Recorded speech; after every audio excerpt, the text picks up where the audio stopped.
I do the order forms. But it takes you so long. I just thought that... I don't want you to do them. All right.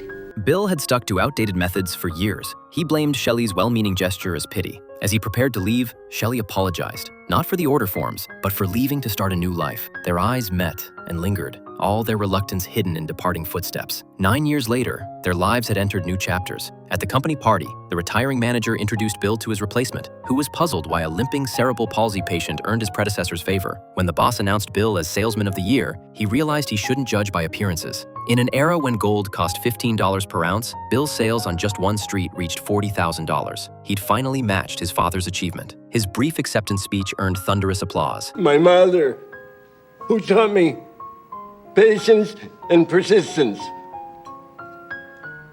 and who would never let me be ashamed. I wish she could be here today. Thank you.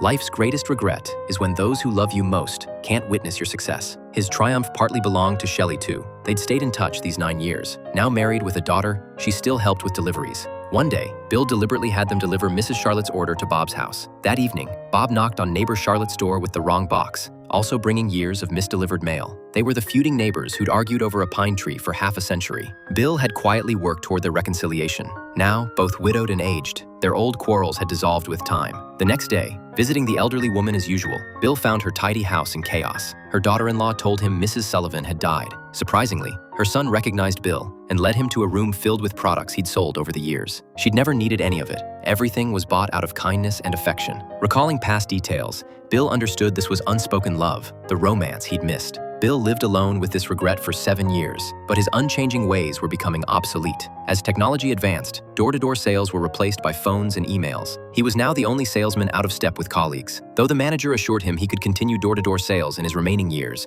Bill found his office converted to storage, his product catalogs buried in corners as old files. Seeing an elderly man stopped by the roadside, Bill glimpsed his own near future. Heavy thoughts consumed his attention, and he didn't notice the bus approaching from the side.